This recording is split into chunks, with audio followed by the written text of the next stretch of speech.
Je ne suis pas responsable du fait que cela se trouve dans la Bible.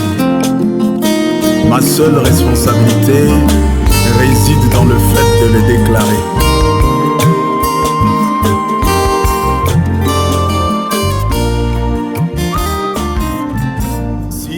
Mais comment Dieu a parlé à ton cœur et que ton corps soit encore dans le désordre? Il y a un problème. Il y a un problème. Amen. Parce que quand Rebecca a parlé à Jacob, Jacob s'est aligné aux instructions de Rebecca à la lettre. Comment tu peux dire que non, Nzambata la kaka motema? Comment ça? Tu ne regardes pas que le cœur. Parce que s'il regardait que le cœur, il t'aurait donné un cœur sans corps. Parce qu'il regarde que le cœur. Il t'aurait fait simplement une âme qui n'a pas de corps. Mais s'il t'a donné, il a donné un corps à ton cœur, ça veut dire qu'il regarde aux deux. Amen. Et si ton cœur est réellement une partie de Dieu, quand le cœur reçoit le message de Dieu, il faut que le cœur communique ça au corps pour que les deux s'alignent. C'est ça le but de la communication intentionnelle. Dieu ne parle pas à ton cœur pour que ton corps reste dans le désordre. Non. Amen. Non. Dieu parle à l'âme pour que l'esprit et le corps s'alignent. La communication intentionnelle, c'est une communication d'un autre ordre.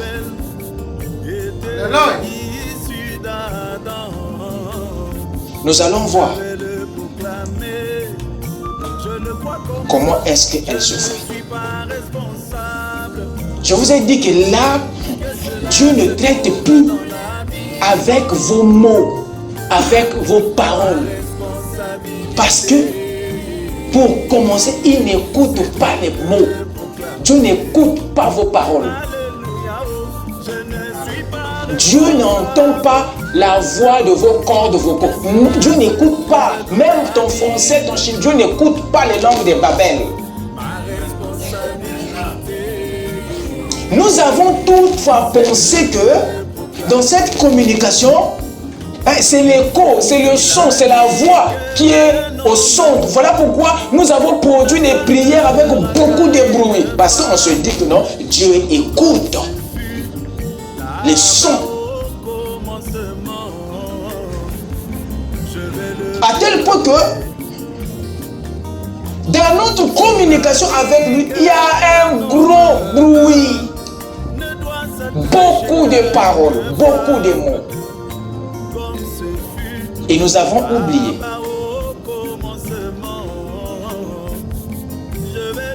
que la prière du 8e jour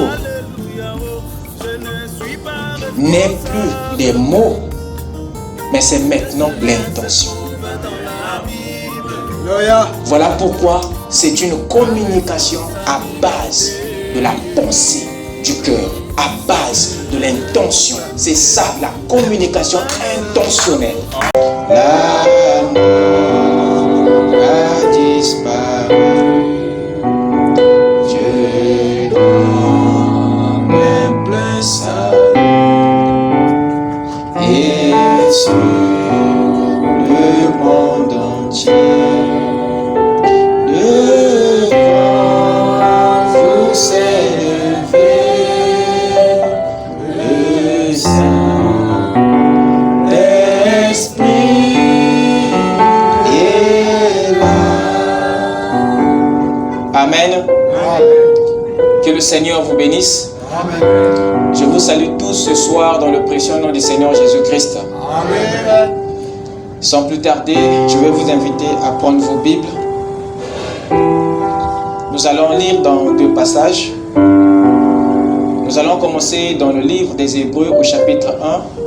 Nous prendrons le verset 1 à 2 Et ensuite, nous prendrons 2 Corinthiens, chapitre 13, le verset 13.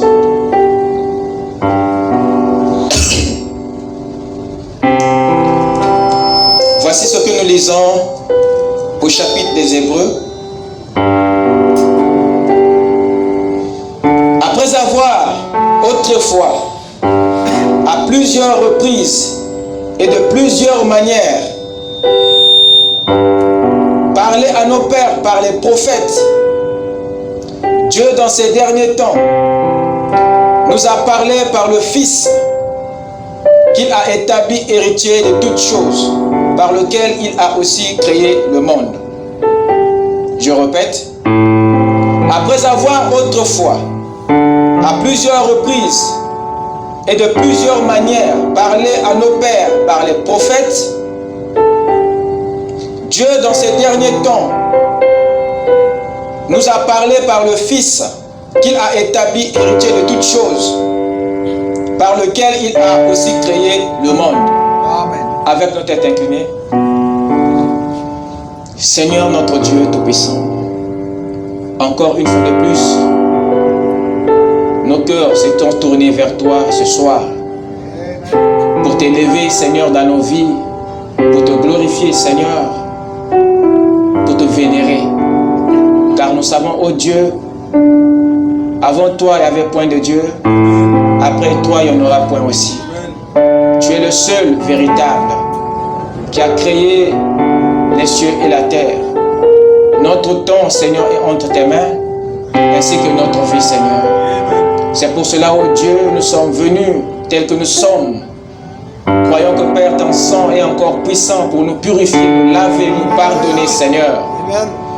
Laisse que, Père, ô Dieu, par ceci, nous trouvons la foi, nous trouvons, Seigneur, les vertus, nous trouvons la sagesse pour mieux te servir, Seigneur.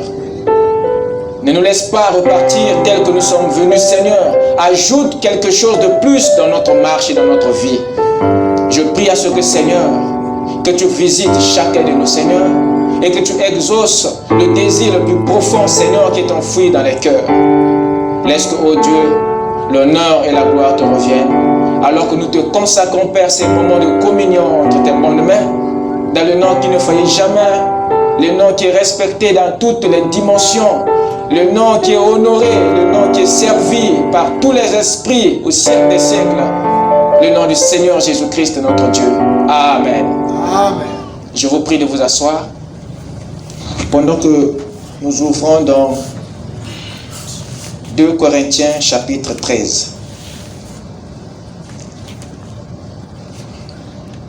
Prenons le dernier verset, le verset 13. Que la grâce du Seigneur Jésus-Christ, l'amour de Dieu et la communication du Saint-Esprit soient avec vous tous. Amen. Amen. Amen. Que la grâce du Seigneur Jésus-Christ, l'amour de Dieu et la communication du Saint-Esprit soient avec vous. Que le Seigneur ajoute les bénédictions à la lecture de sa parole. Amen. Ce soir, j'aimerais parler sur la communication intentionnelle. Amen. La communication intentionnelle. Amen. Je vais essayer de l'introduire pour ensuite le développer le dimanche. Nous sommes toujours dans notre thème, la consécration du 8e jour. Et cet après-midi, par la grâce du Seigneur, nous allons communier autour de ce petit point que Paul vient de souligner ici par le Saint-Esprit dans les Saintes Écritures.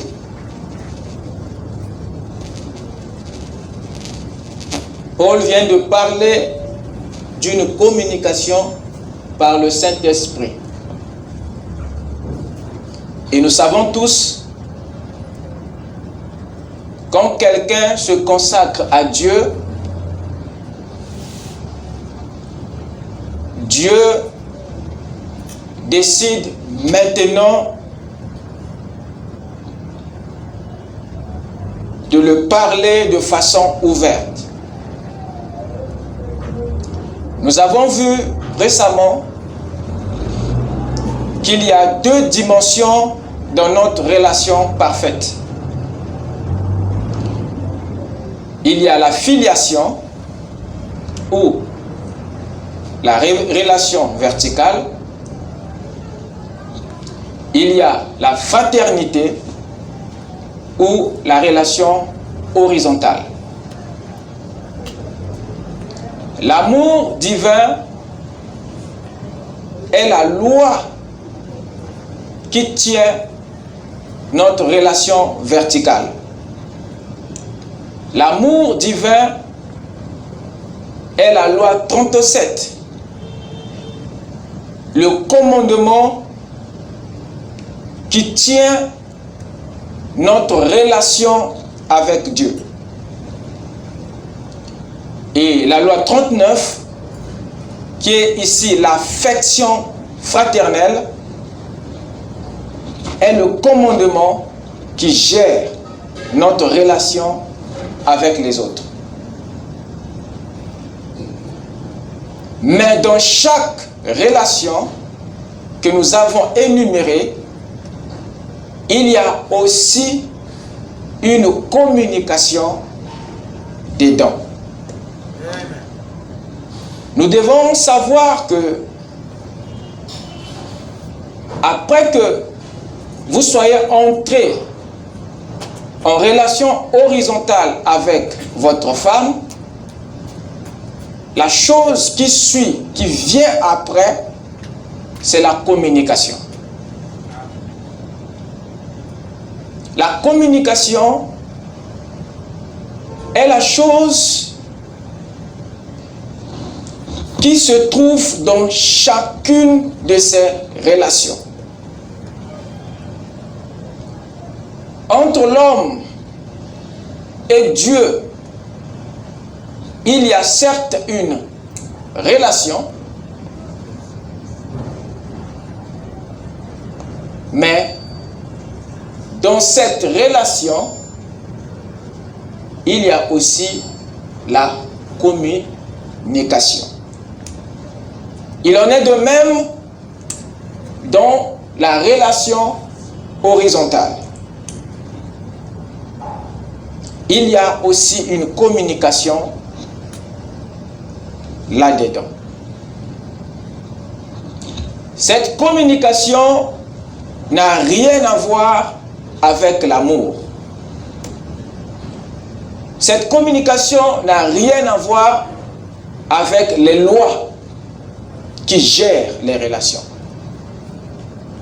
La communication ne bouscule pas les lois, mais la communication accompagne les lois. Chaque chose a un rôle à jouer dans une relation.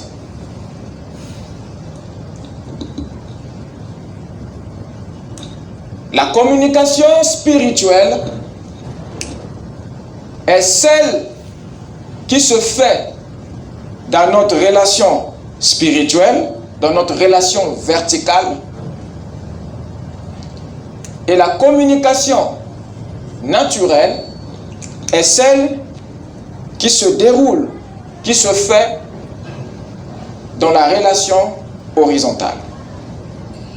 Nous avons donc une communication divine et une communication humaine.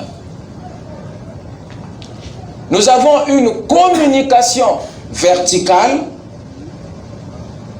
Nous avons aussi une communication horizontale. Une qui est spirituelle, il y a une autre qui est humaine.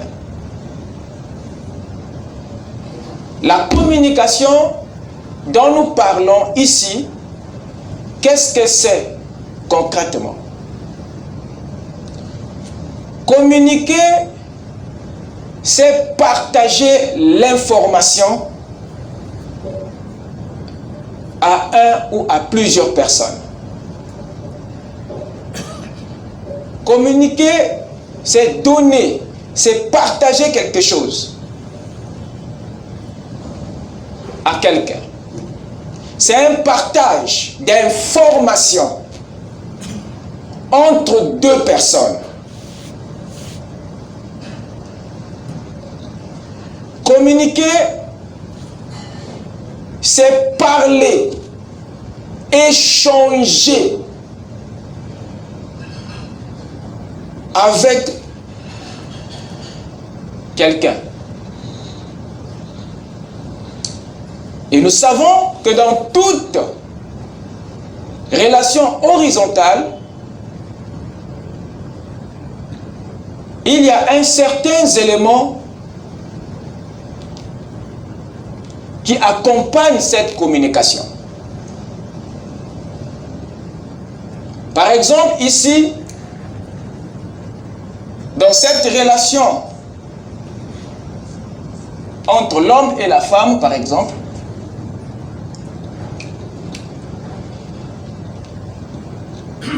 la communication humaine qui se tient ici comporte 6 éléments. Nous avons un émetteur, nous avons un récepteur.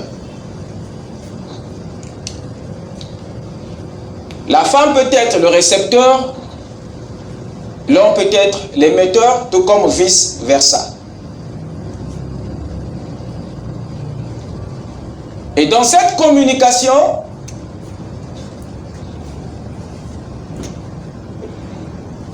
il y aura un sujet. Là-dedans, il y aura un message. Le sujet peut par exemple être la popote. Je prends un exemple. Et le message ici peut être les détails de cette popote. Il y aura un langage ou une langue qui sera utilisé pour exprimer le message ou le sujet. Ça peut être, si le couple est sourd, ils vont utiliser les signes. Si le couple n'est pas sourd, ils vont se servir par exemple du patois ou du français. En dehors de ça, nous avons aussi le canal.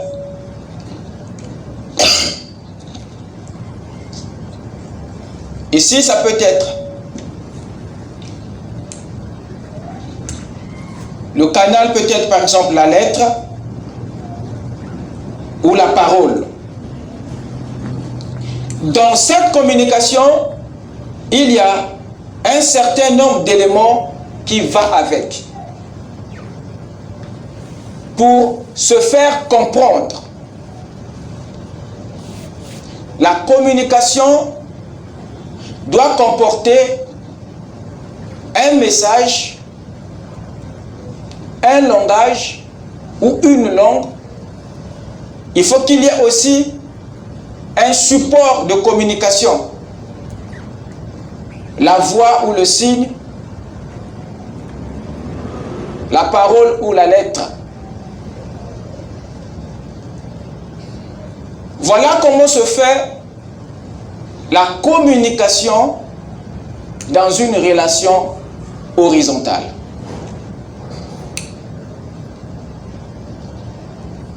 Et la communication dans la relation verticale est quasiment proche de la communication verticale. horizontale, pardon.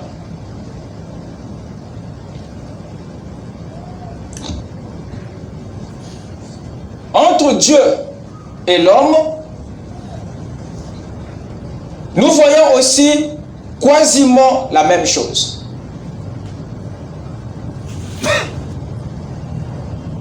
Dieu a aussi des canaux ou des canaux de communication. Dieu peut se servir de ses prophètes, comme nous venons de lire ici dans le livre des Hébreux. Dieu parlait par les prophètes. C'était un canal de communication par lequel il s'adressait à nous, son peuple. Dieu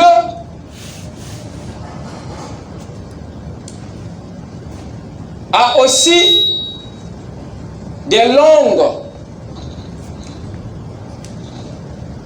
ou des langages.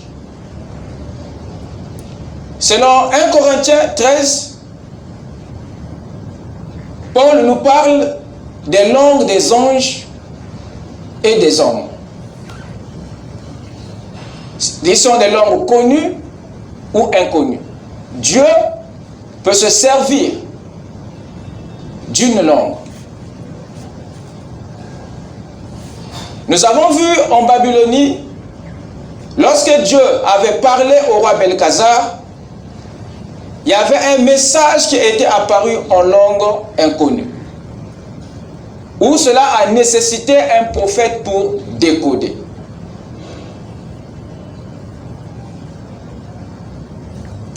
Dieu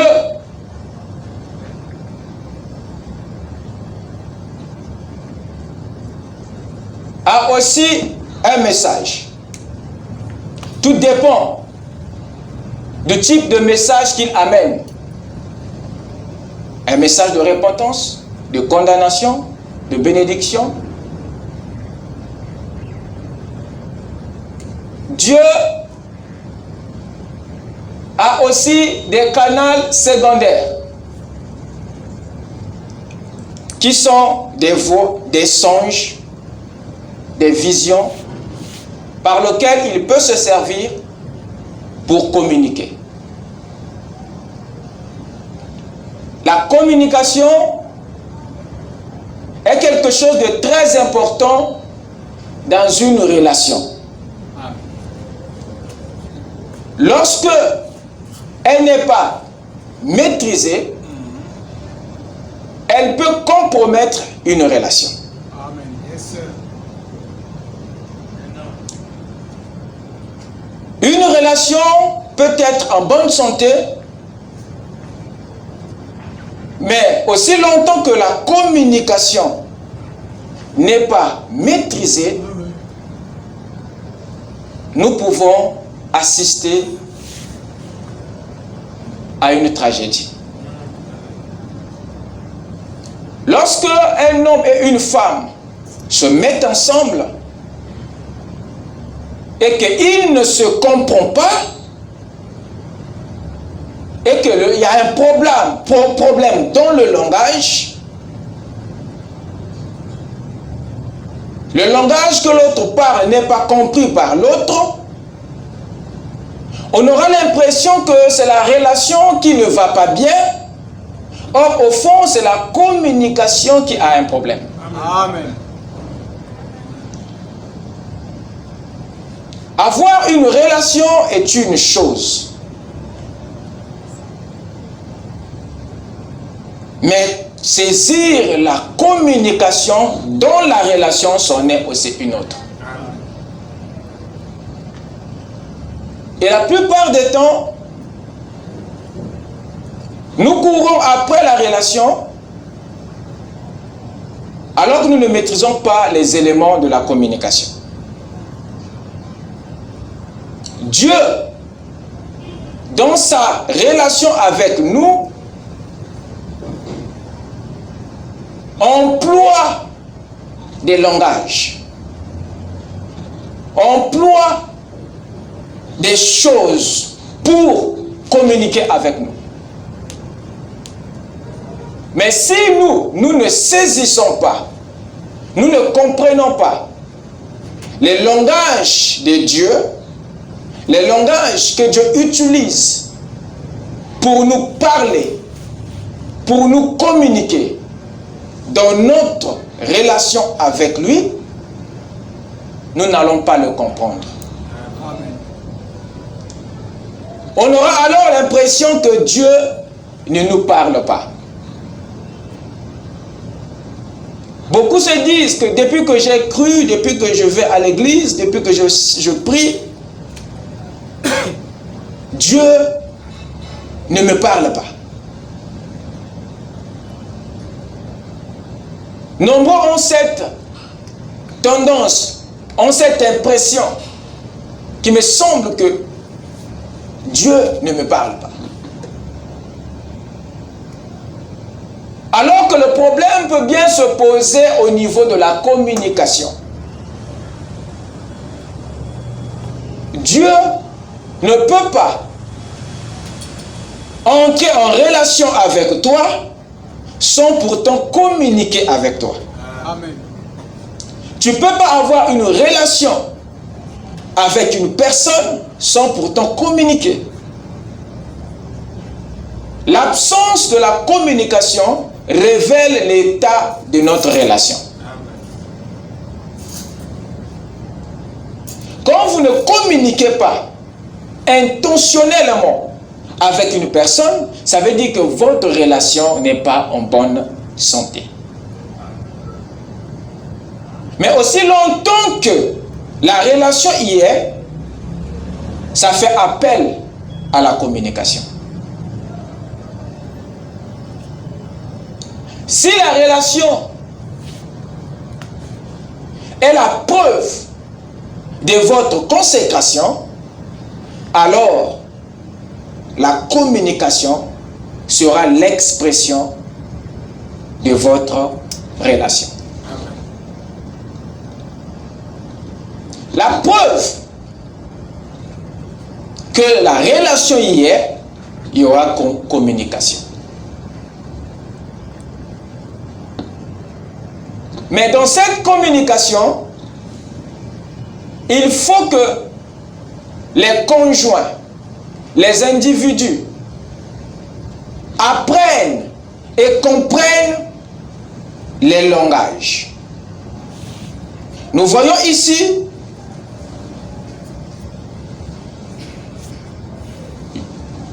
Paul dire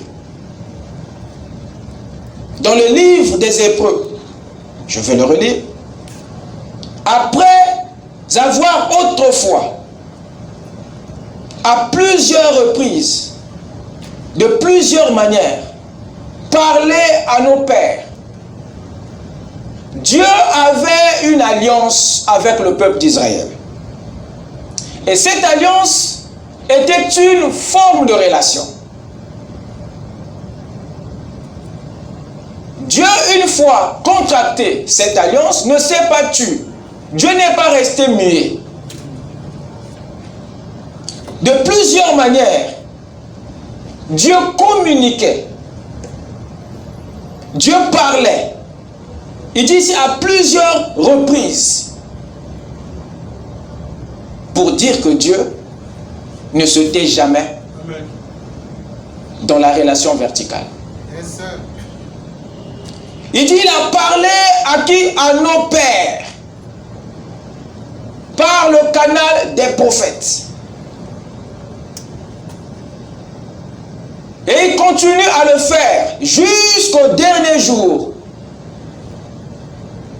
Dieu, dans ces derniers temps, nous a parlé par le Fils qu'il a établi héritier. Pour dire que jusqu'à ce soir, Dieu continue à communiquer avec nous. Alléluia.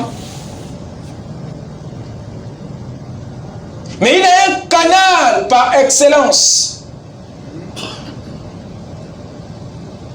C'est le Fils. La parole. Le Logos. Alléluia. Il continue à le faire parce que la relation l'oblige. Et Paul le dit aux Corinthiens que la grâce du Seigneur Jésus-Christ, l'amour de Dieu et la communication du Saint-Esprit soient avec vous tous. Amen. Il parle ici d'une communication du Saint-Esprit. Donc une communication qui se fait entre vous et le Saint-Esprit, ou le Saint-Esprit et vous.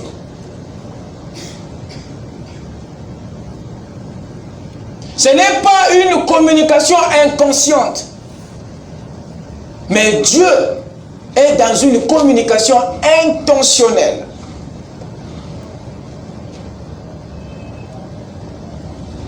Mais il a plusieurs langages.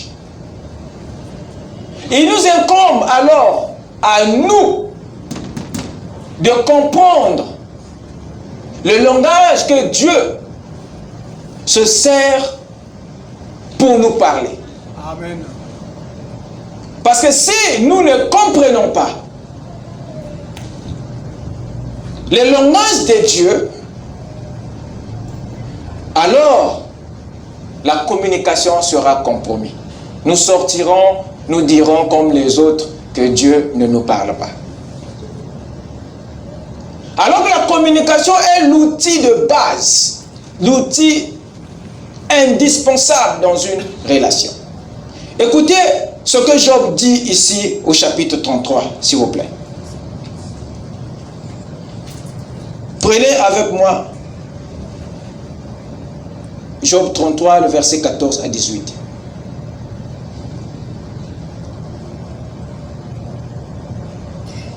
Écoutez. Dieu parle cependant tantôt d'une manière, tantôt d'une autre. Et l'on n'y prend point garde. Il parle par des songes, par des visions nocturnes, quand les hommes sont livrés à un profond sommeil, quand ils sont endormis sur leur couche. Alors il leur donne des avertissements, des messages,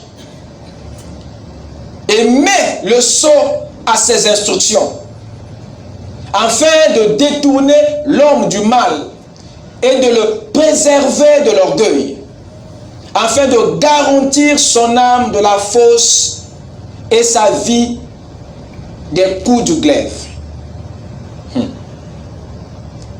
Nous écoutons ici Job.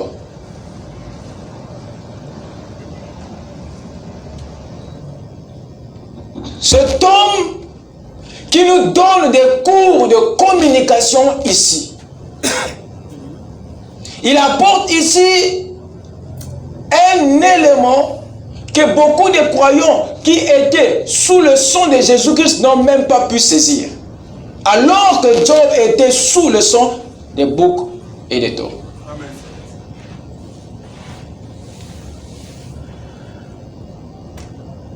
Ici, Job nous fait savoir, il s'adresse à ceux qui prétendent avoir une relation avec Dieu, à ceux qui prétendent connaître Dieu, à ceux qui ont déjà une relation. Et il dit ici, Dieu cependant parle tantôt d'une manière, tantôt d'une autre.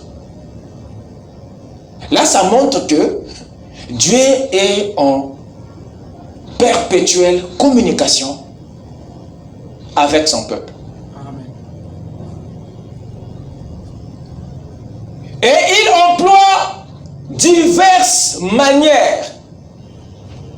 Il parle tantôt d'une manière, tantôt d'une autre. Ce qui revient à dire que nous, à qui Dieu s'adresse, on doit maîtriser. Toutefois qu'il change de manière, il faut que nous soyons capables de le suivre, de le saisir.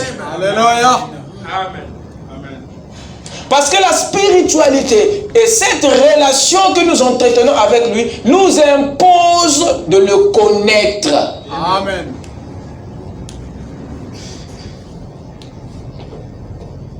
Il parle tantôt d'une manière, tantôt d'une autre. Dieu n'est pas stable.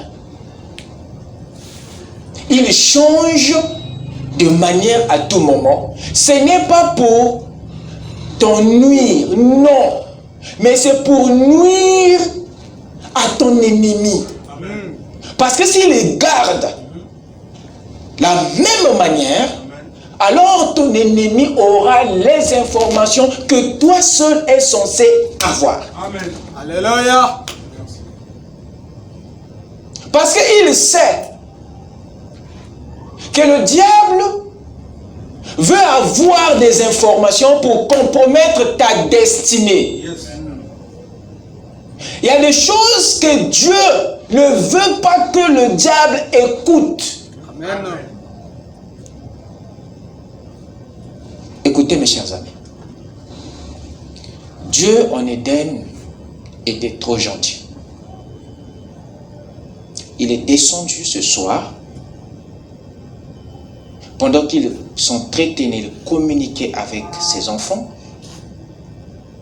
Il a lâché une information capitale. Il a donné à Adam une information capitale. Mais comme le serpent a été là, il a entendu. Parce que c'est le serpent qui est venu dire à Ève, Dieu a-t-il réellement dit à Dieu Kiangowapi? Il avait écouté. Il avait entendu la communication qui avait eu lieu entre Adam et Dieu. Et comme Dieu n'avait pas utilisé un langage caché, il a entendu. Il a précédé. Et le chaos est venu. Depuis lors, Dieu a dit dorénavant, tantôt.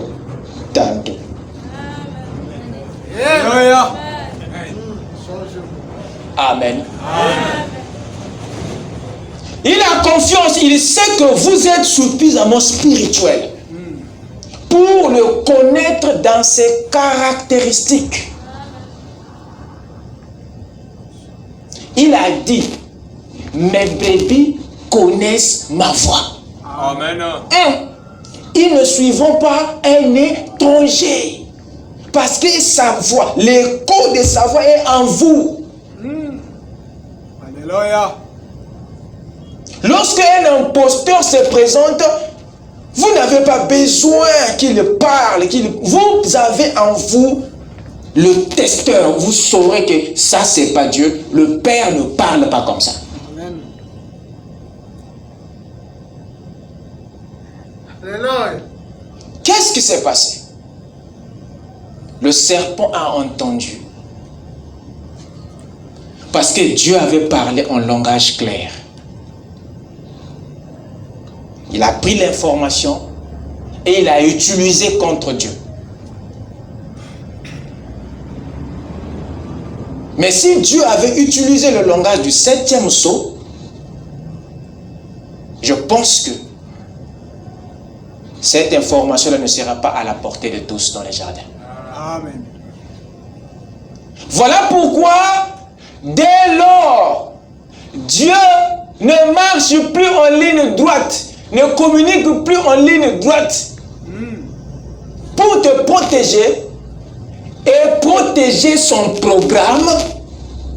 Il est obligé de te parler tantôt comme ceci, tantôt comme cela. Mais c'est à toi de comprendre. Même quand il change de langage, tu dois le saisir parce que tu es en relation étroite avec lui. Amen.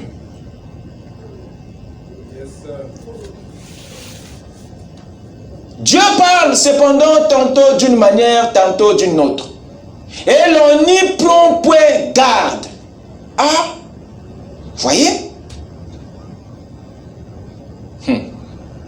Vous n'êtes pas les seuls à se plaindre dans cette relation verticale que Dieu ne me parle pas. Dieu ici se plaint aussi que dans ce qu'il émet comme message, il n'y a pas retour. Parce que quand déjà Dieu te parle et que toi tu ne prends pas garde, ça veut dire que tu ne peux pas répondre. Amen. Tu ne peux pas faire un retour à un message que tu n'as pas entendu, que tu n'as pas reçu. Il n'y a pas un feedback. Donc Dieu traîne. Il a parlé de cette façon-ci. Tu n'as pas saisi. Il a changé.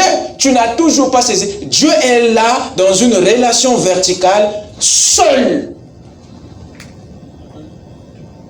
Il émet une information. Il n'y a pas un retour. Tu parles à quelqu'un, ce quelqu'un ne te parle pas. Alors que vous êtes en face.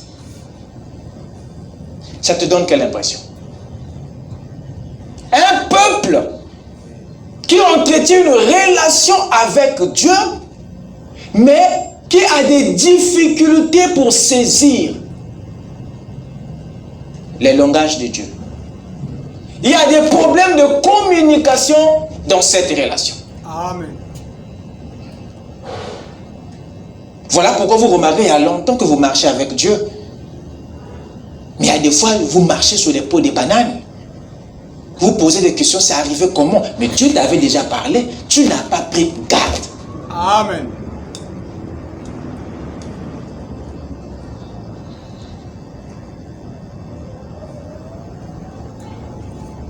Il parle par des songes, par des visions nocturnes.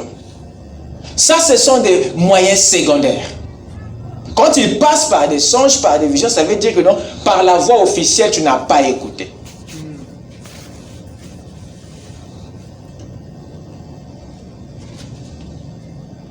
Dieu multiplie des signes. Dieu parle par des couleurs. Dieu parle par des signes. Dieu parle par des songes, des visions. Dieu parle par la nature. Dieu parle de plusieurs manières.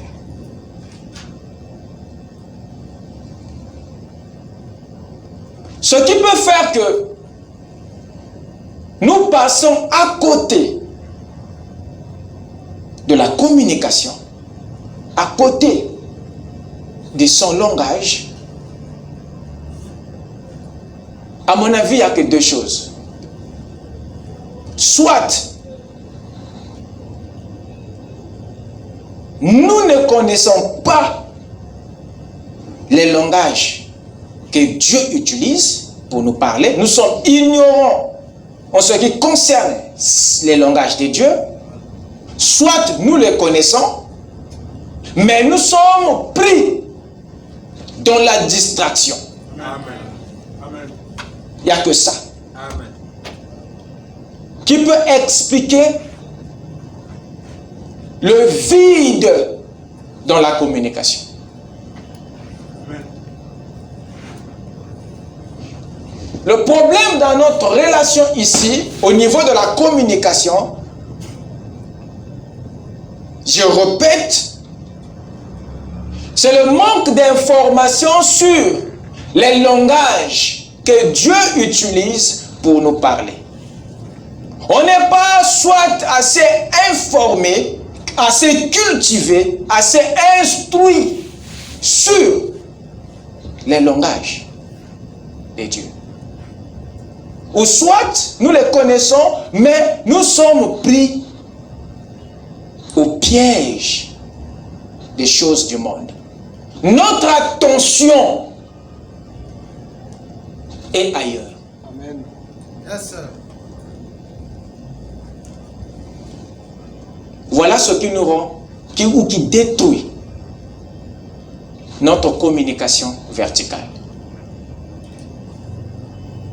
S'il y a des vides dans notre communication avec Dieu, c'est à cause soit de ces deux choses. Donc Dieu, on ne peut pas lui fixer les limites. On ne peut pas lui dire ce qu'il doit utiliser pour nous parler, ce qu'il ne doit pas utiliser pour nous parler. On ne peut pas lui imposer un langage.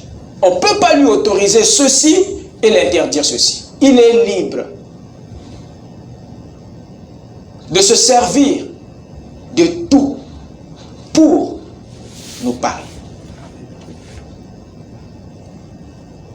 Élie était allé à Kérit, dans une caverne, loin de la civilisation. C'est pas lui qui avait dit à Dieu comment est-ce que Dieu allait lui parler. D'abord, pour commencer, Dieu a utilisé les corbeaux pour lui emmener un message, pour lui emmener un sandwich. Mais supposons que c'était toi.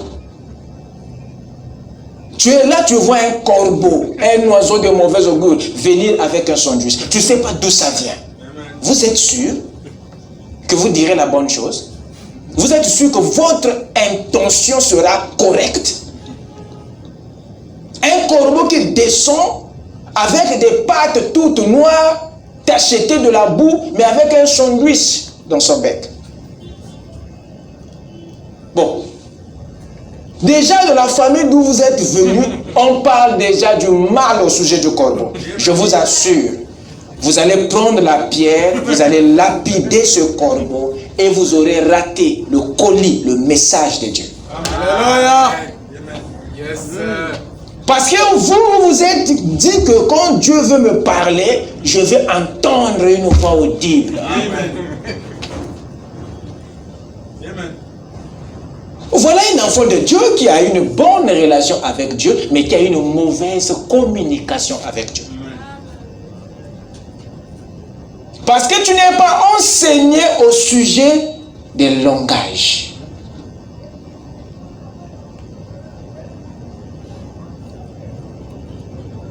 Mais Élie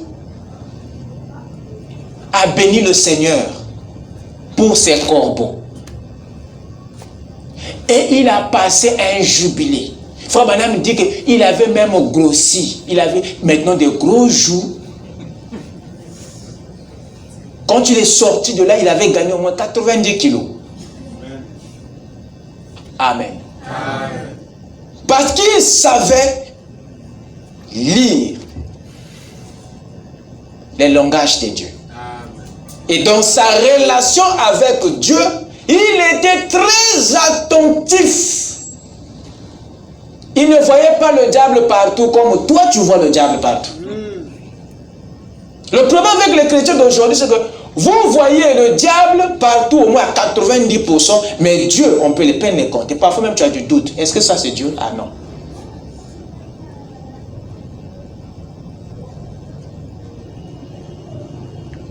Et la Bible dit, il s'était encore retrouvé dans une grotte. Dieu devait passer pour lui parler à nouveau. Il dit que le vent était passé, mais Élie avait su que ce n'était pas la voix de Dieu. Il y a eu tremblement de terre, Élie avait compris que ce n'était pas là le message de Dieu. Il y a eu le feu, il a compris. Mais bien après, il y a eu une petite douce voix. Et c'est à cela que Élie a dit Amen. Regardez cet homme. Mais ce qui s'était passé là, c'était une grande épreuve. Le tremblement de terre est passé, le vent est passé, le feu est passé. Mais il pouvait prendre ça. Parce qu'ailleurs, Dieu avait utilisé les mêmes éléments pour communiquer. Mais ici, non. Vous voyez dans quel état ça vous met? Dans une position d'attente attention. Il faut que la 4e loi du cerveau soit active. Alléluia. Dès qu'il est désactivé, tu es bon. Tu rates une information, Covid t'emporte.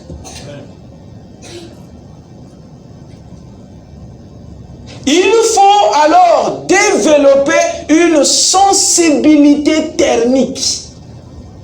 Une sensibilité au langage de Dieu. Dans ce monde où nous vivons, où il y a maintenant du bruit partout, et il nous est maintenant difficile de reconnaître Dieu. Alléluia. Voilà pourquoi il faut que quelque chose soit fait au-dedans de nous. Amen. Sinon,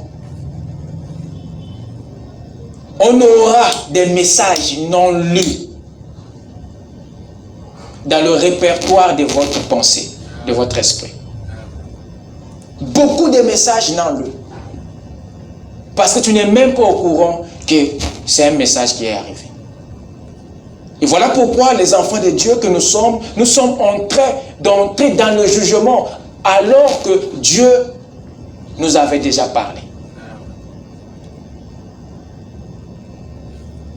Il me semble que le cœur s'est endurci. Il y a quelque chose qui a paralysé notre entendement, notre sensibilité, notre curiosité en ce qui concerne les mouvements du Saint-Esprit. Voilà pourquoi,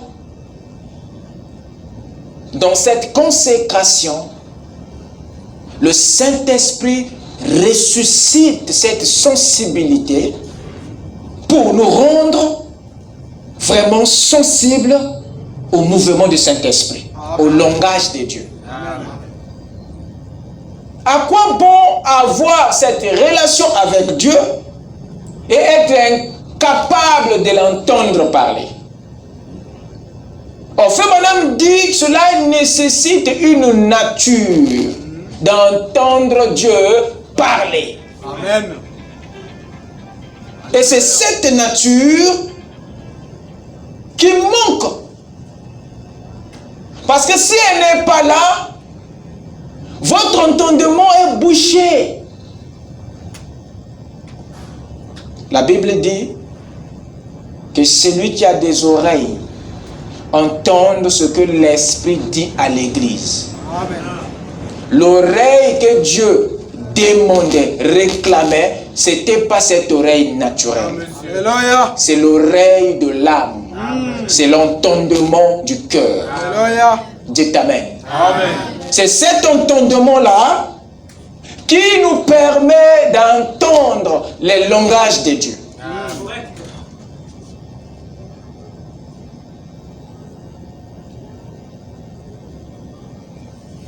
Des fois, Dieu se sert du langage des tonnerres et les gens n'écoutent pas. Il se sert même du silence, il se sert de la petite voix. Il me semble que l'Église est assiégée. Il est obligé de travailler à l'intérieur pour déboucher les tuyaux. Isaac se tenait là pendant qu'il parlait à son fils Ésaü.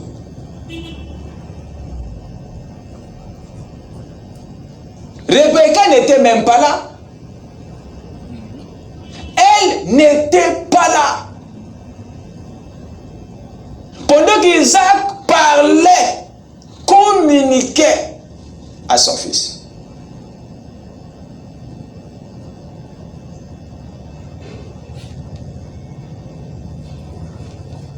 Mais la femme Rebecca avait une capacité d'audition. Elle pouvait même entendre très près ce qui se dit très loin. Depuis son coin, il a saisi le message que le père Isaac avait libéré.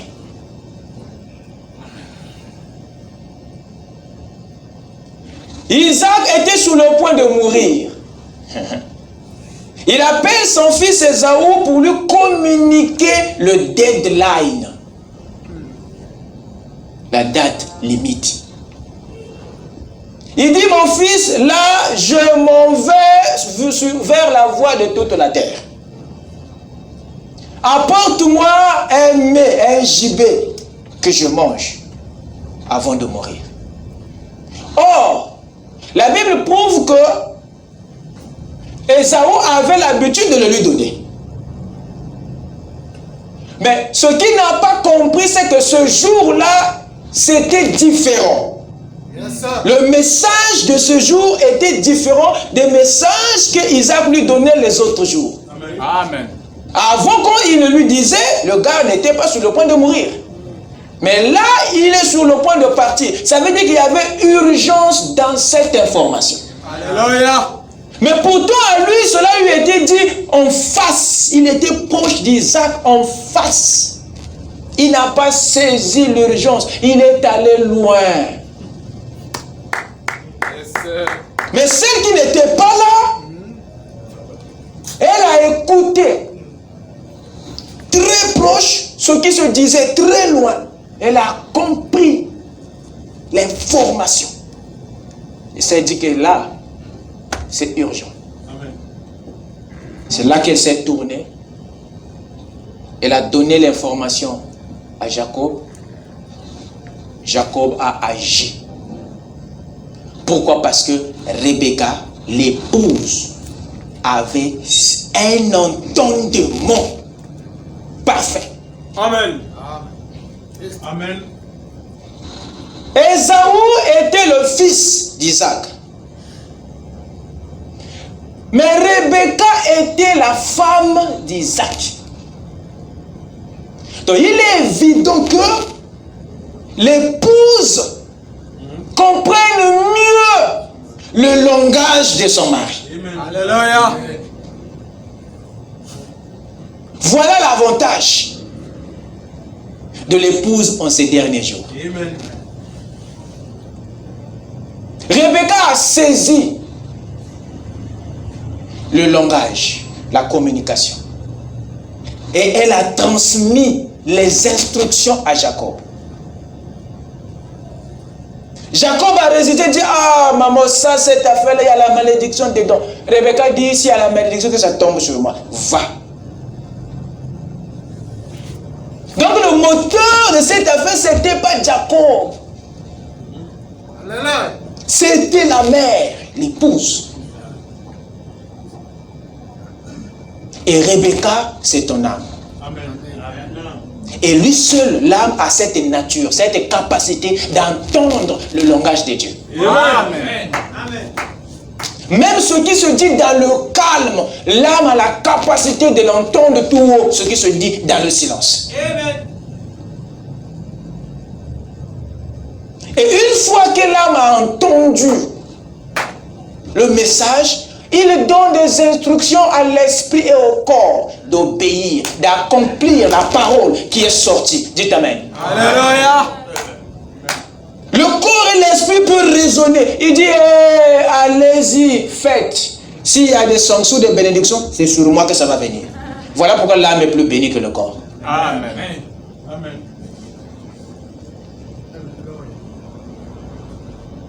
Mais pour avoir cette sensibilité, cette capacité d'entendre proche, tout près, ce qui se dit très loin, il faut être l'épouse.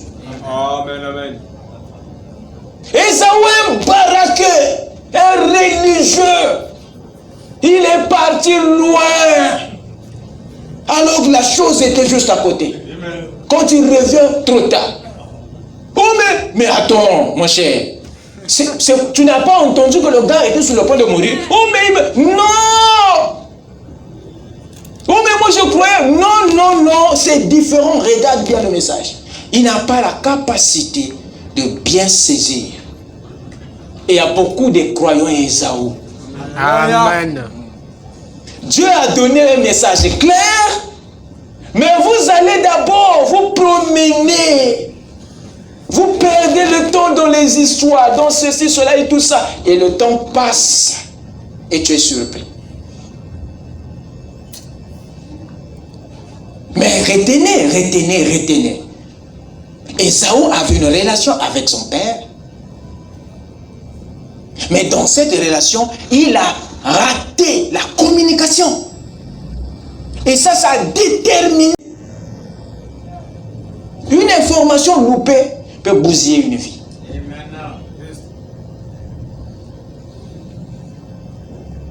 Les langages de Dieu sont très importants à comprendre. Lorsque vous dites que je suis enfant de Dieu, je suis la fille de Dieu, j'ai une relation avec le Saint-Esprit, oui, tu dois aussi être en mesure d'entendre le Saint-Esprit dans les moindres détails. Il faut que tu sois capable de gérer, de maîtriser cette communication. Mais si tu as l'habitude de faire autre chose, alors que le Saint-Esprit te dit autre chose, il y a un problème.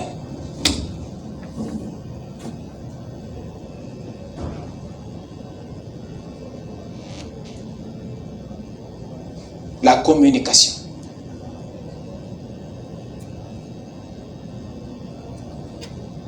C'est très, très important. Ça, c'est un élément qui nous met tous sur le banc de touche.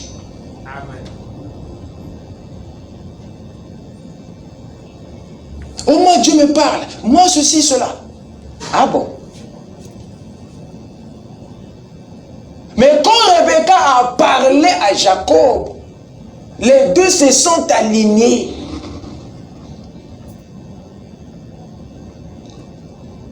Les deux se sont alignés sur cet objectif. Mais comment Dieu a parlé à ton cœur et que ton corps soit encore dans le désordre? Il y a un problème. Il y a un problème. Amen.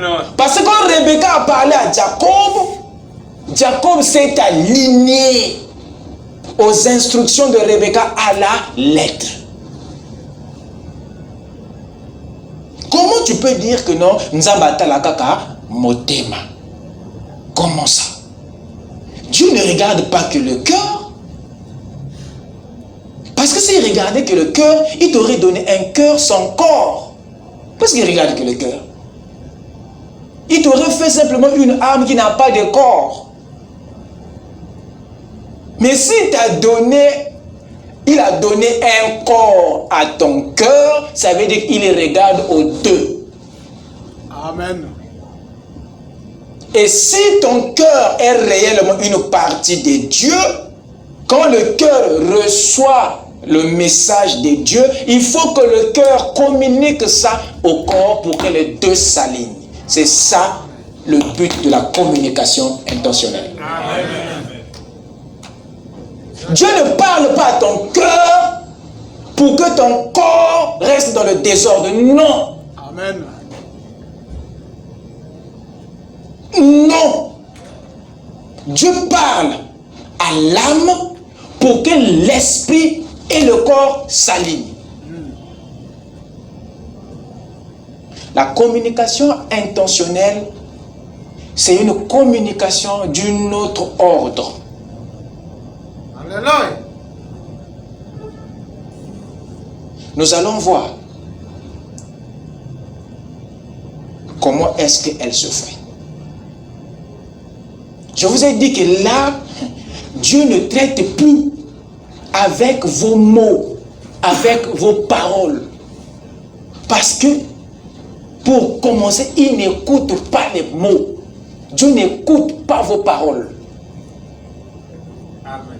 Dieu n'entend pas la voix de vos corps, de vos corps. Dieu n'écoute pas, même ton français, ton chinois, Dieu n'écoute pas les langues de Babel. Amen. Nous avons toutefois pensé que dans cette communication, c'est l'écho, c'est le son, c'est la voix qui est au centre. Voilà pourquoi nous avons produit des prières avec beaucoup de bruit. Parce qu'on se dit que non, Dieu écoute les sons À tel point que dans notre communication avec lui, il y a un gros bruit. Beaucoup de paroles, beaucoup de mots. Et nous avons oublié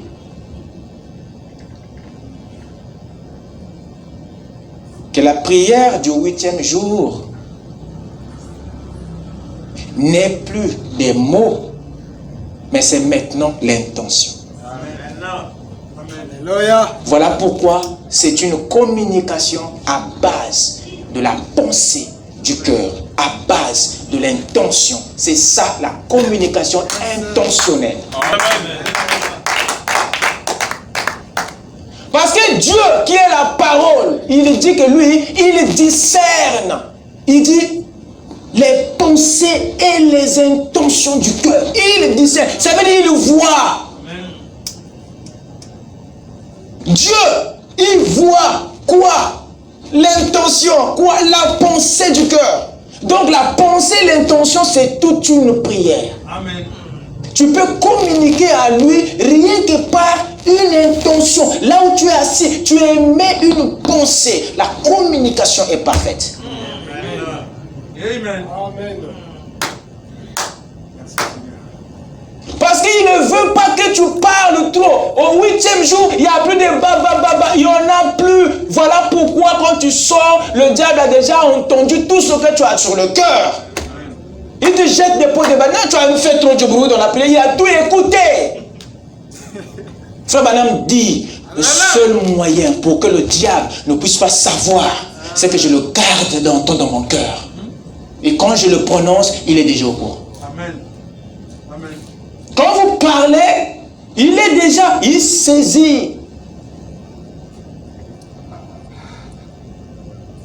Parce que vous, la religion vous a emballé dans le brouillaba. Tu es là, tu dis tout. Le diable à côté dit, c'est ça, c'est ce que tu as besoin. Il note. Il sort là, il te jette des pots de banane, tu te retrouves par terre. Et tu demandes, ça ne vient pas. Il a déjà tout bousillé. Il est au courant de ton projet. Le problème, c'est que tu dois apprendre comment se fait cette communication intentionnelle. Alléluia. Amen. C'est une communication sans écho. Il n'y a pas la voix, il n'y a pas le son.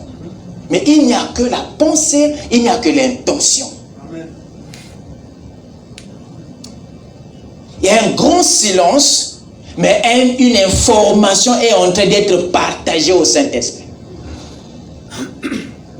Parce que Dieu, il dit, il sonde le cœur et les reins. C'est ce qu'il dit. Il dit, j'en ai marre de vos chants, j'en ai marre. Ce peuple m'invoque et m'adore des lèvres. Mais moi, l'Éternel, je sonde les cœurs et les reins. Non, cesse maintenant de faire du bruit. Rentre maintenant en toi-même. La communication intentionnelle fait de vous des vrais sacrificateurs. Amen. Parce que là, vous offrez maintenant. Ce n'est plus les fruits des lèvres. Mais vous offrez maintenant vos pensées à l'état pur. C'est ce que vous présentez. Amen. Les sacrificateurs sont ceux qui présentent le parfait à l'Éternel. Et le parfait a toujours symbolisé les prières. Mais quelles prières? Les prières des âges ou les prières du 8e jour?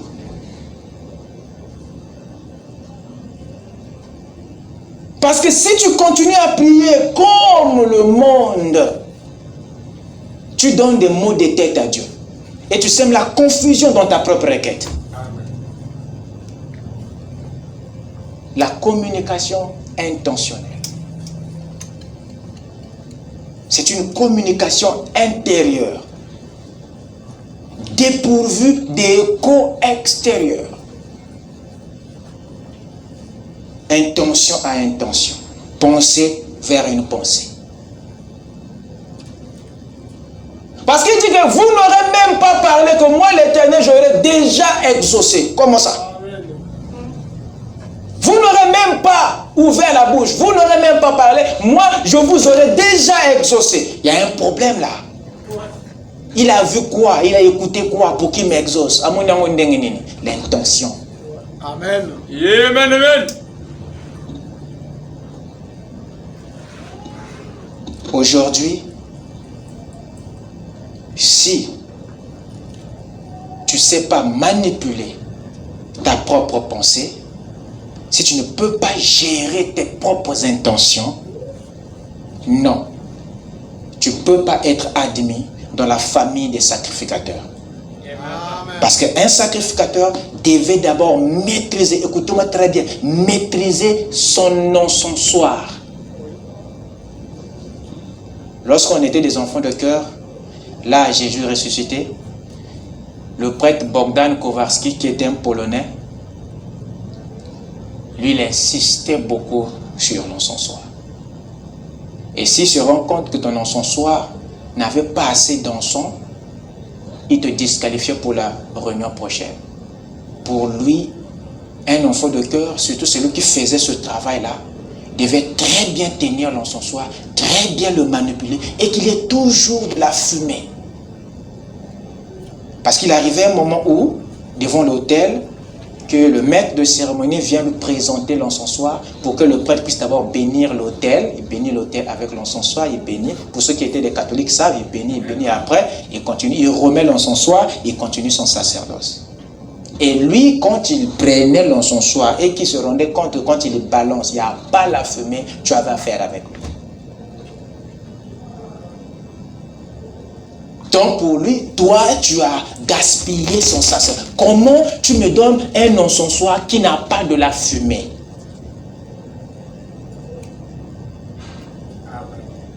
Et ça, c'était un principe dans le sacerdoce.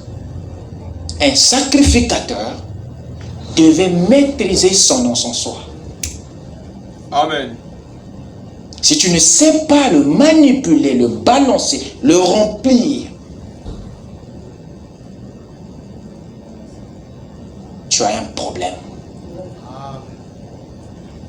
Et l'encensoir et le parfum partaient ensemble parce que ça représentait l'intercession et les prières, tout ça. Ça représentait les prières des saints. Voilà pourquoi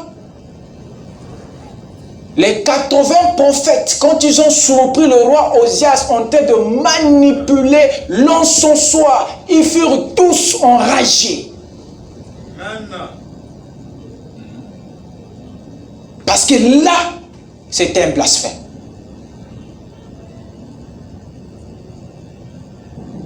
Parce qu'ils savent que ça, c'est le travail des sacrificateurs. Mais Dieu, au temps de la fête, a fait de nous tous ici des sacrificateurs. Ça veut dire, tu dois savoir gérer maintenant tes propres prières. Si tu ne sais pas les coordonner, tes propres prières, tu dois savoir dans ta prière, qu'est-ce qui est prière, qu'est-ce qui n'est pas prière. Parce que tu appelles tout prière.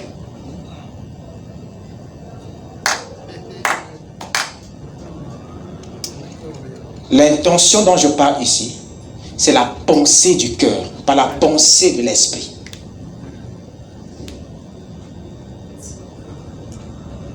Et si tu ne sais pas l'offrande que Dieu veut, c'est celle qui est en bas, pas celle qui est au-dessus.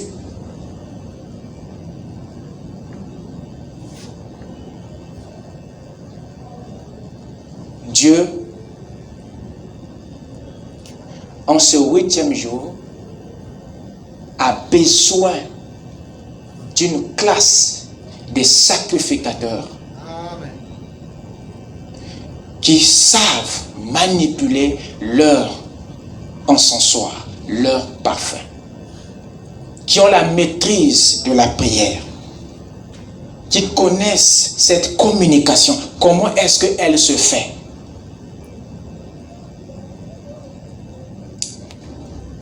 pouvez dire Amen. Amen. Donc Dieu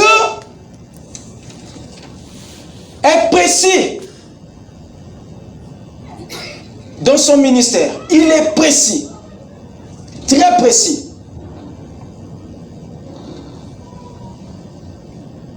Et cette communication, c'est ce que nous appelons par la prière. Dieu, quand il veut s'exprimer vers l'homme, il se sert des langages, il se sert des signes, il se sert des choses. Parce que nous avons le devoir de le comprendre, de le saisir dans ce qu'il veut nous dire. Voilà pourquoi il est capital que chacun de nous ait cette oreille intérieure, cette capacité de l'entendre. Et l'homme, lui, de son côté ici, pour parler, parce que la communication, nous avons dit que c'est un partage d'informations.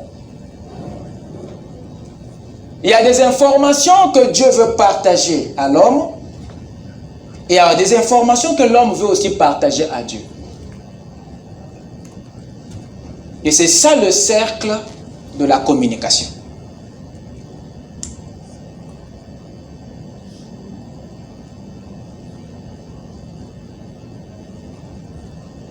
Dieu, lui, est libre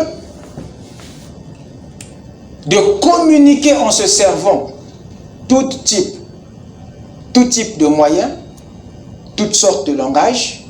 Il est libre simplement pour nous protéger contre l'ennemi qui court après les détails de ta vie. Amen. Parce qu'il y a des choses, je répète, que Dieu ne veut pas que les autres entendent, que seul toi écoutes. Alors il sera amené à chercher un langage que toi seul vas comprendre. Voilà pourquoi il va se comporter de façon même à attirer ton attention.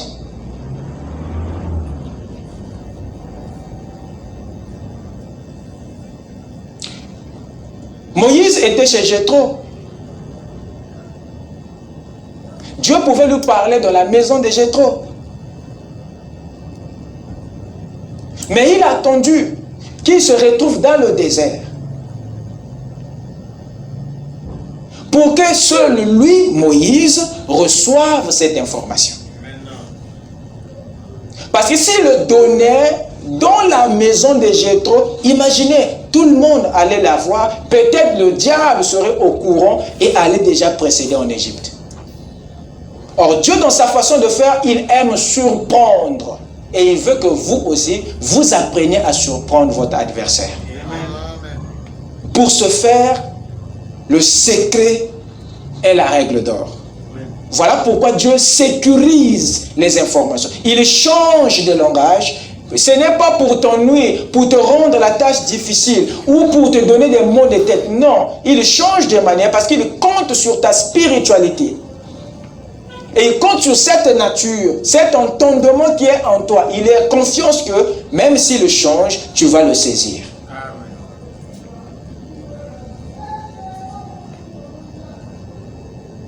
Le temps était arrivé pour que le Messie vienne sur la terre.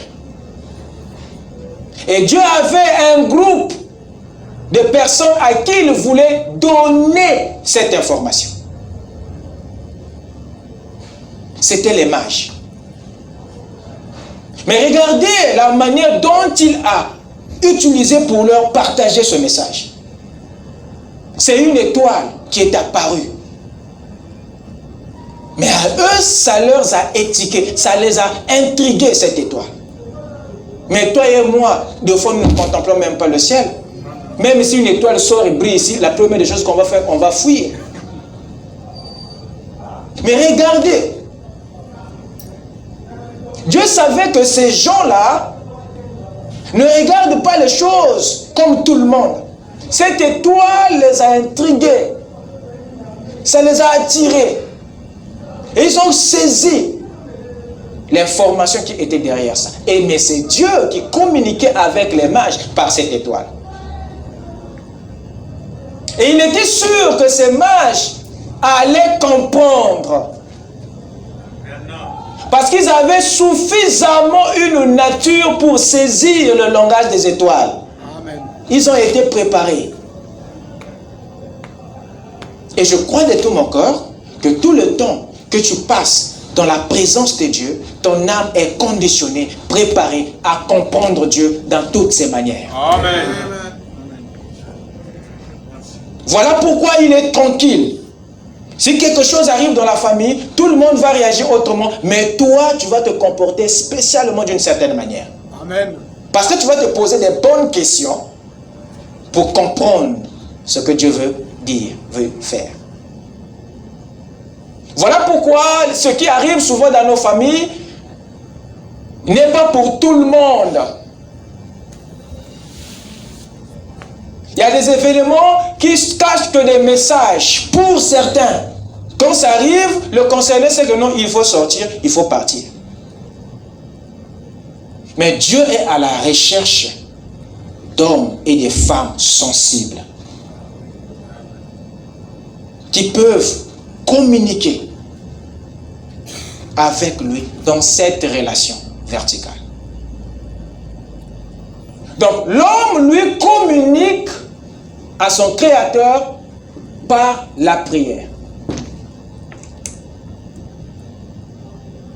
Le moyen de communication de l'homme vers le Créateur, c'est la prière. Mais qu'est-ce que la prière? Ça, c'est ce qui a été mal interprété durant les âges. Oui, monsieur.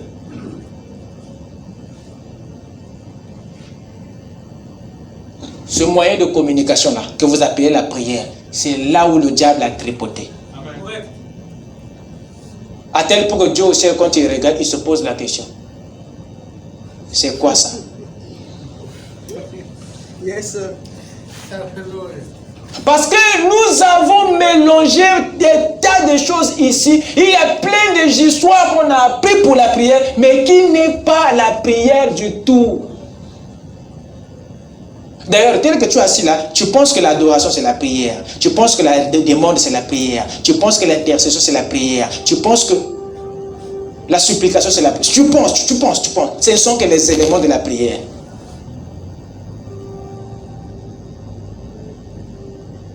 Vous m'écoutez là?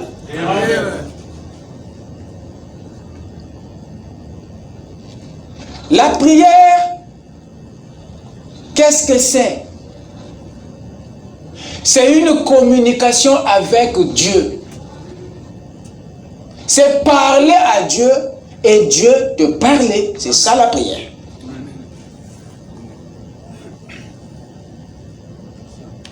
Mais dans cette communication appelée la prière, il y a un détail. Nous avons mis les mots, les paroles, le bruit des vents. Ce qui a fait que même Dieu n'entend plus rien de ce que nous disons. Amen.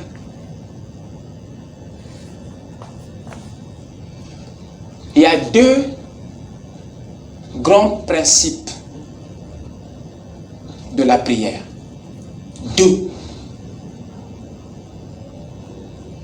Le premier principe de la prière, c'est le secret. Le deuxième principe de la prière, c'est l'intégrité. Je n'ai pas encore touché la prière. Pas encore.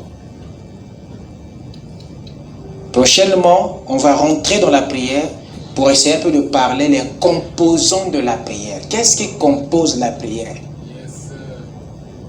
Amen. Amen. On est dans la consécration du 8e jour, ma soeur. On n'est plus dans la religion, on est dans le royaume. Amen.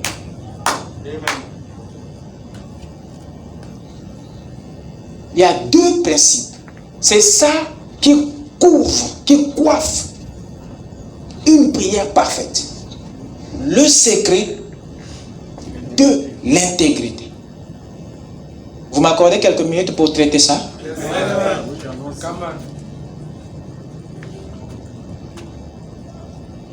Ouvrons dans Matthieu chapitre 6. Rapidement.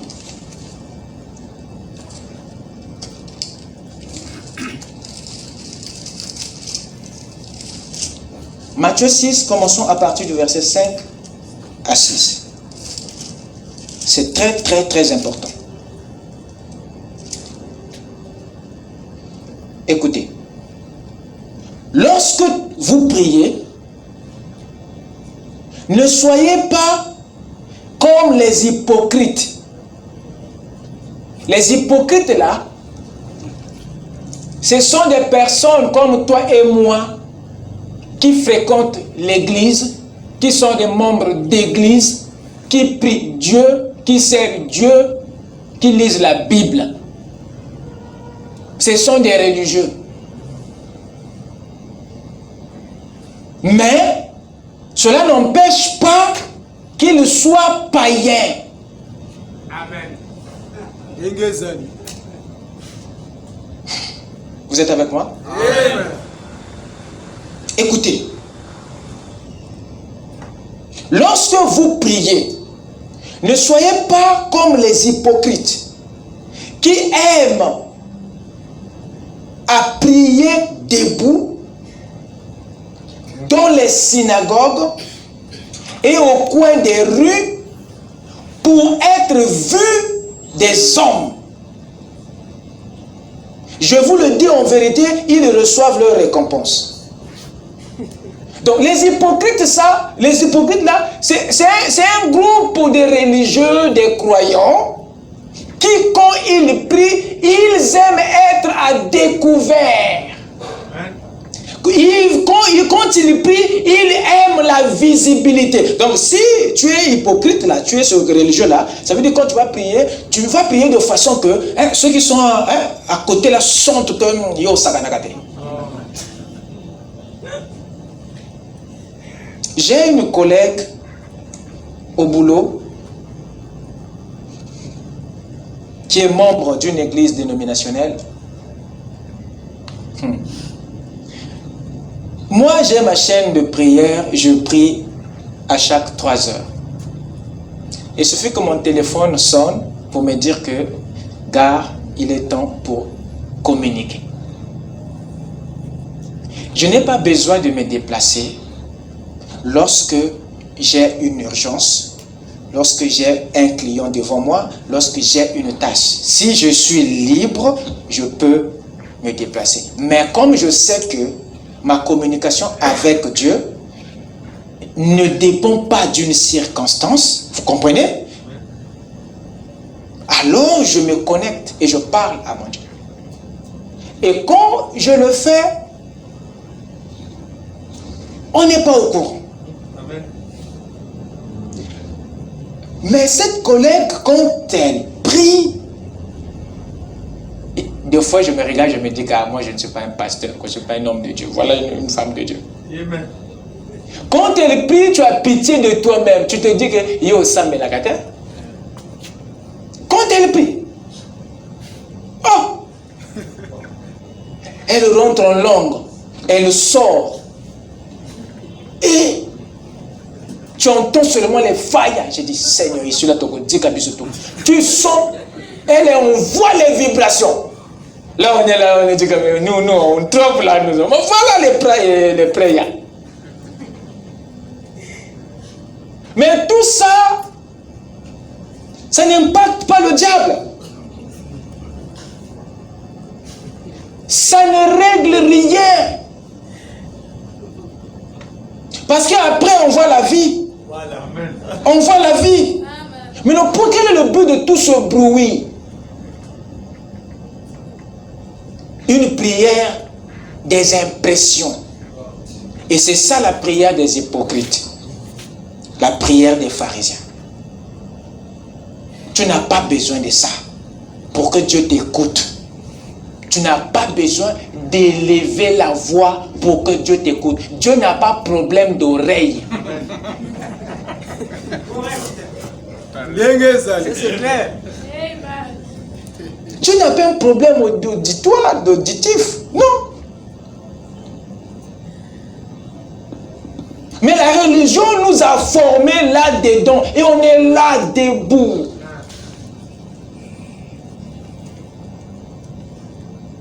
Et Jésus parle de ce genre de personnes. Il prie pour impressionner. Il élève la voix pour impacter. Il prie pour vous montrer qu'elle est mystique, qu'elle est forte, qu'elle est spirituelle.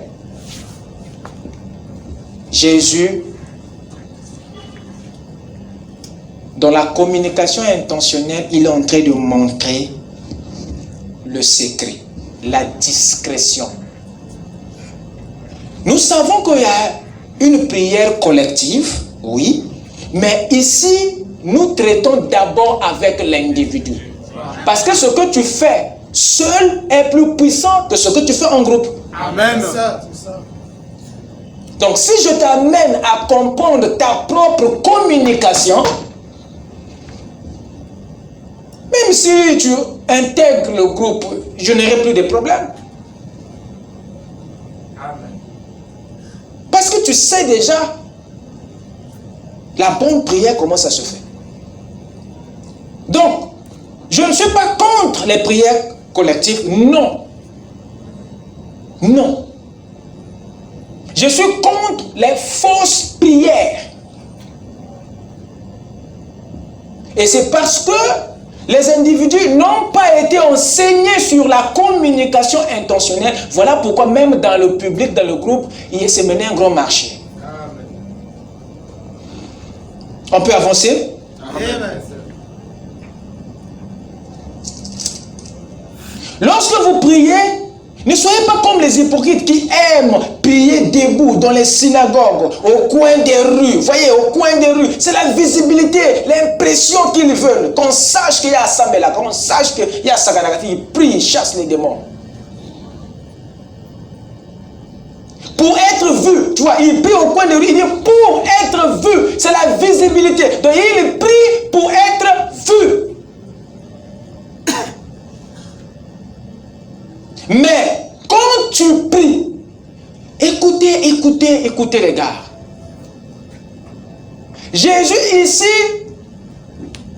te tutoie pour dire que cette affaire de la prière, c'est une affaire individuelle, personnelle d'abord. Écoutez, lisez ça bien dans votre Bible. Sinon, vous me le donnez, j'arrache cette page, je pars avec à la maison. Parce que vous ne voulez pas prêter attention.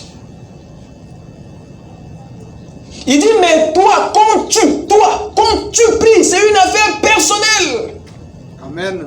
La prière est d'abord personnelle. Elle n'est pas d'abord collective, publique. Elle est d'abord personnelle. Est-ce que je parle à quelqu'un? Amen. Mais quand tu pries, il dit, entre dans ta chambre. Ça c'est Jésus, c'est pas le prêtre, c'est pas le pape. Entre dans ta chambre. Il te demande que tu te déplaces.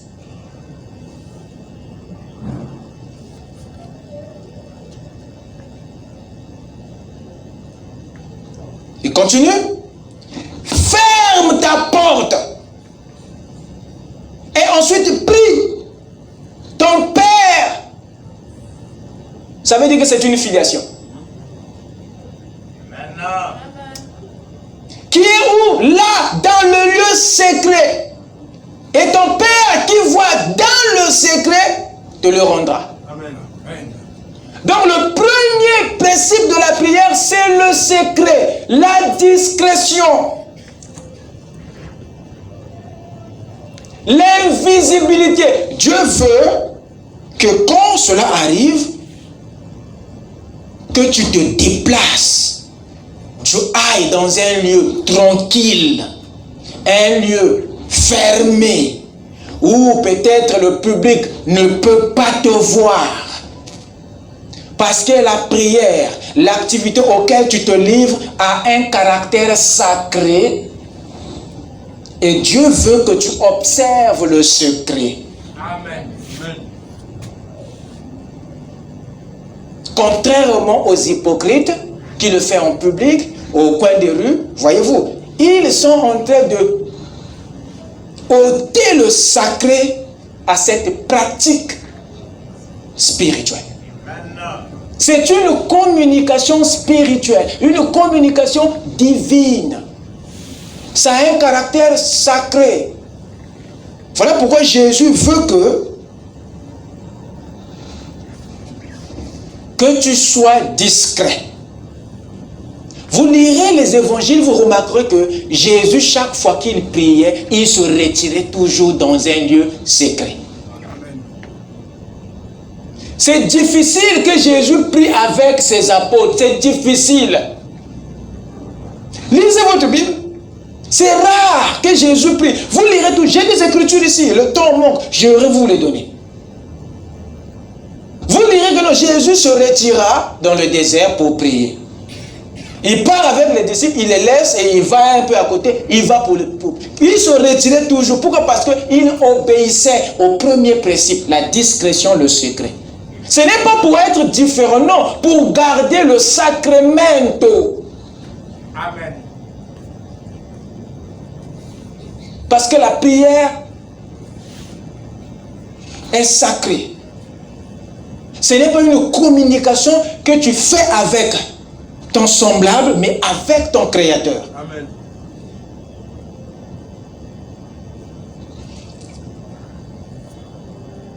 Voyez-vous? Et cette discrétion est très importante. Et je pense que c'est pour des raisons de concentration et d'attention. Parce que ça, le secret est en rapport avec l'environnement, si vous avez remarqué. Entre dans ta chambre, ferme, et Dieu qui regarde dans le secret est en rapport avec l'environnement. Parce que si tu le fais dans un endroit public, alors ton attention, ta concentration risque d'être faible.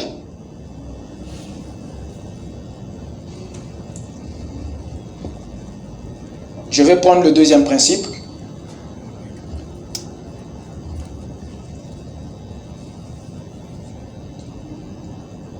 Prenons le verset 7 et 8.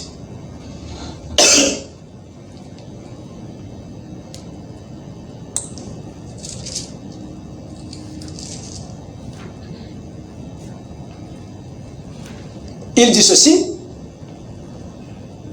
en priant, ne multiplie pas de vaines paroles, comme les païens qui s'imaginent qu'à force de paroles, ils seront exaucés.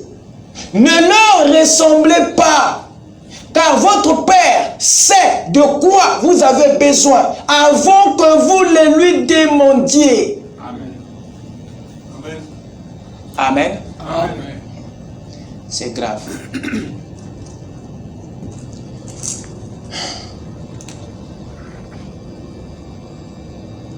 Le mot intégrité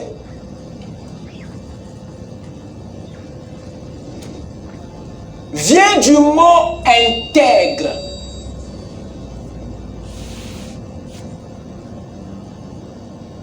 C'est de là que cela est sorti. Intègre signifie lié, associé, ajouter, insérer une chose à une autre pour que ça ne forme que un seul. C'est ça, intégrer. Insérer une pièce dans une autre pour que ça soit une unité. C'est ça, intègre ou intégrité. Quand je dis que non, je suis un homme, une femme intègre, ça veut dire que je lie mon cœur à ce que je dis, la parole. J'associe ma pensée à ma parole.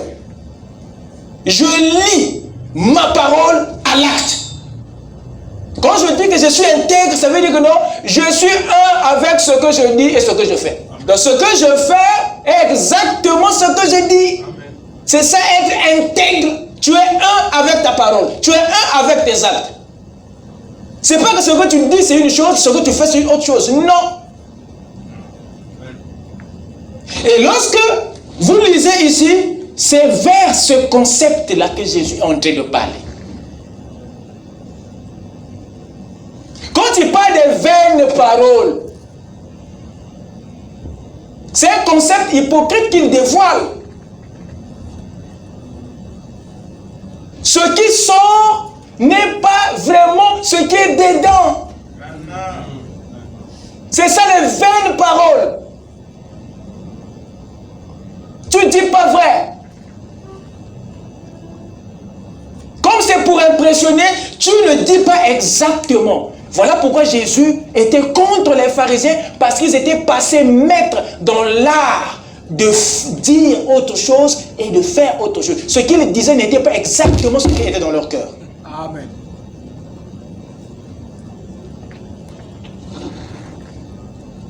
En priant, ne multiplie pas de vaines paroles. Ces paroles sont vaines parce qu'elles ne traduisent pas le besoin réel de ton cœur. Tes paroles sont vaines parce qu'elles ne disent pas exactement ce qui est dans ta pensée. Ces paroles sont vaines parce qu'elles se contredisent avec l'intention.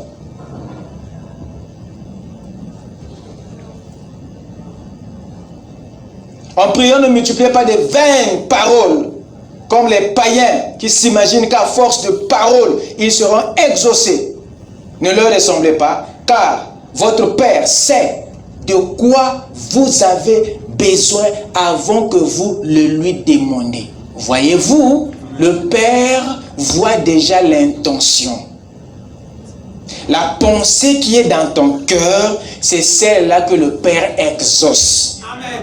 Parce que pour Dieu, la prière, ce n'est pas les paroles, mais c'est l'intention du cœur. Amen. Que le Seigneur vous bénisse.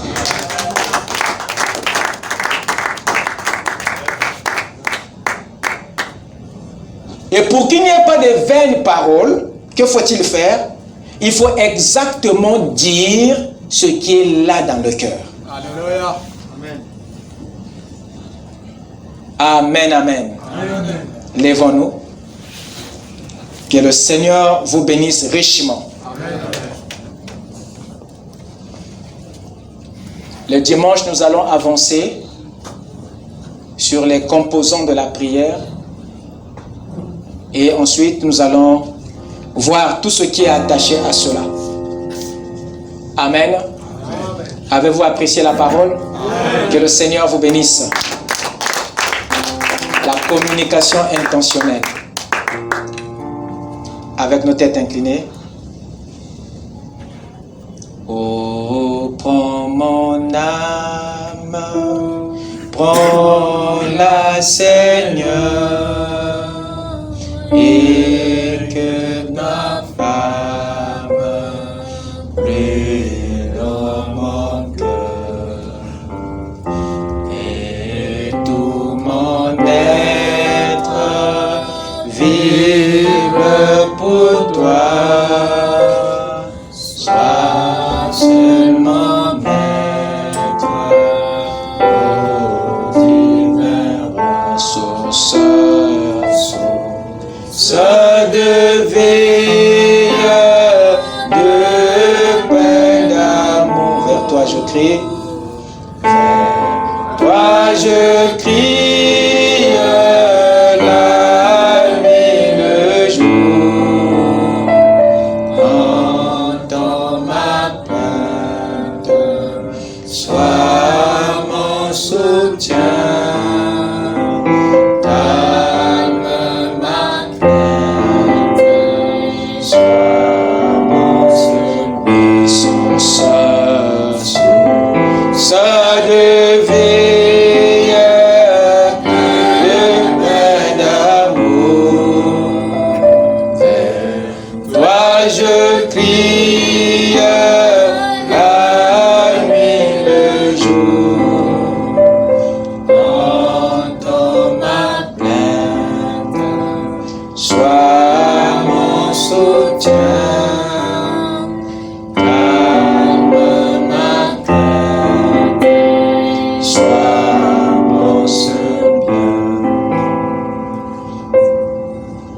mon frère, ma soeur,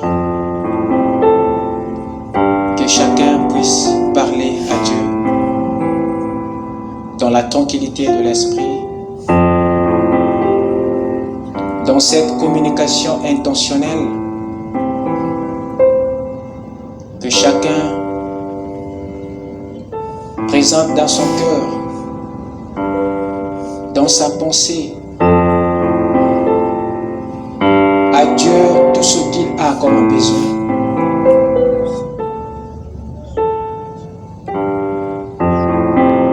Prions tous.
Seigneur, que tu as abreuvé nos âmes. Merci Seigneur, ô Dieu, pour tes instructions, ô Père. Merci, ô Dieu, de nous avoir visités ce soir, de nous avoir placés, ô Dieu, dans l'équilibre, Seigneur. Merci d'avoir séparé la paille et le blé, Seigneur. Alors que nous allons devoir rentrer, je prie que le Saint-Esprit, l'enseignant intérieur, continue avec nous, Seigneur, pour nous instruire dans ta volonté, Seigneur. Ô Dieu Tout-Puissant, toi qui connais le fond de chaque homme, de chaque femme, je te prie, Seigneur, de recevoir cela comme un sacrifice de bonne odeur. Et laisse que, Père, ô Dieu, que tu exauces au-delà de toute attente, Seigneur. Nous croyons, ô Père Saint, que c'est dans le nom de ton Fils que tu as promis exaucer chaque prière. C'est pourquoi, Père bien-aimé, pour chaque intention, chaque pensée, Seigneur, qui est conforme à ta volonté, nous te la présentons, Seigneur, dans le nom de Jésus-Christ. Amen. Que Dieu vous bénisse. Je ne suis pas responsable du fait que cela se trouve dans la Bible.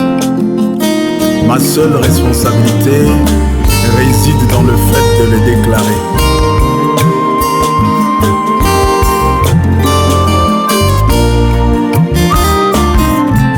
S'il a dit il n'y a qu'un seul vrai Dieu, et son nom c'est Jésus-Christ, tout genou fléchira devant lui, je vais le proclamer. S'il a dit il n'y a qu'un seul vrai Dieu, et son nom c'est Jésus-Christ, tout genou fléchira devant lui, je vais le proclamer.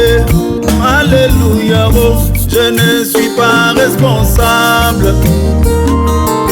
Que cela se trouve dans la Bible. Ma responsabilité, c'est de le proclamer. Alléluia, oh, je ne suis pas responsable. Que cela se trouve dans la Bible. Ma responsabilité,